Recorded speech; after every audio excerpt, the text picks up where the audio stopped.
This is extremely important. What are flue gas desulfurization units? Sulphur सुना आपने इसके बारे में, सल्फर डाइऑक्साइड भी सुना होगा. So it is a pollutant, very harmful pollutant. If you inhale this, it goes into your lungs. And जितने भी टुकड़े, छोटे छोटे कण हम सब ब्रीथ कर रहे हैं on daily basis, if you are living in a city, you are.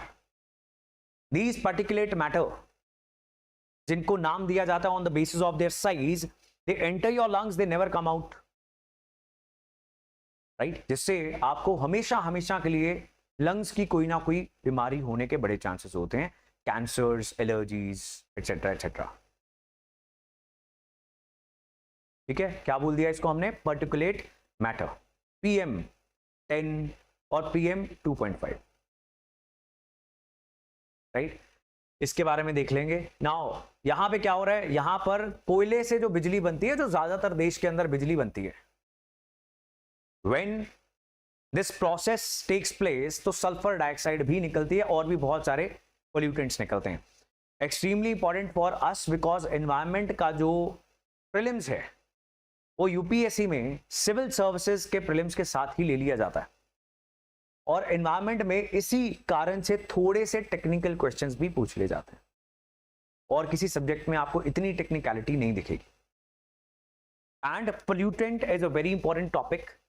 Now here, this is exactly the kind of question that they ask कि व्हीकल से कौन कौन से इनमें से पोल्यूटेंट्स निकलते हैं.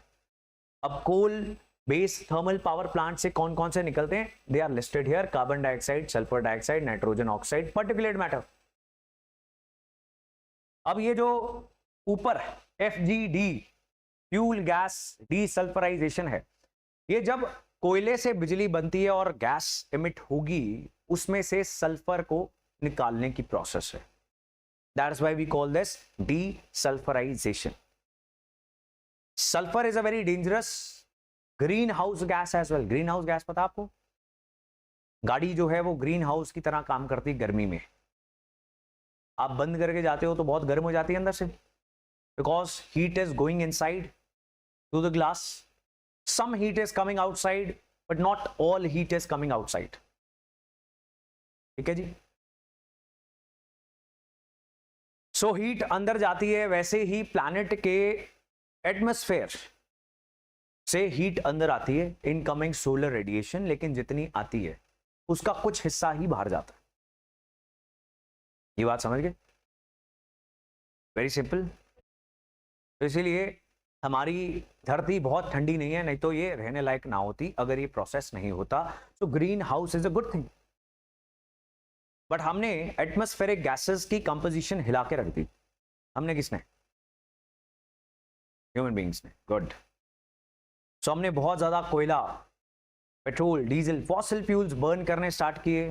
As a result green house gases जो थे उनका total composition in atmosphere increase होता गया, वार्मिंग इंक्रीज होती जा रही है.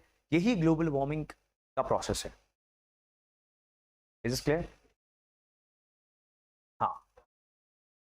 राइट, हीट को ट्रैप करते हैं, मतलब हैबिटेबल बनाया हुआ है धरती को, जो नेचुरल ग्रीन हाउस प्रोसेस है उसने. हमने थोड़ी ज्यादा कर दी. अब ये थोड़ी ज्यादा हमारी मौत का कारण बन सकती है. राइट, एक आधी डिग्री ऊपर गया और everything is going to melt and बुरे हाल हो जाएंगे. गर्मी तो आप देख ही रहे हो, देख रहे हो गर्मी. हर साल नए रिकॉर्ड्स बन रहे हैं, हर महीने नए रिकॉर्ड्स बन रहे हैं, और फिर ठंडा होने के लिए और कोयला जलाया जाएगा और ग्रीन हाउस गैस होगी. We are in a vicious cycle. अगर यहां से नहीं निकले और जल्द ग्लोबल टेम्परेचर्स बहुत ज्यादा बढ़ जाएंगे.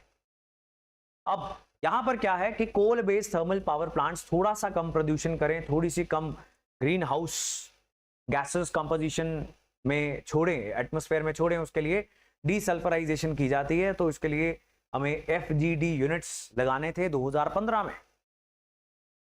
Government of India told the thermal power plants कि ये यूनिट्स लगा लो ताकि सल्फर जो है हवा में ना चली जाए. तो नहीं लगाए गए, अभी तक नहीं लगे हैं.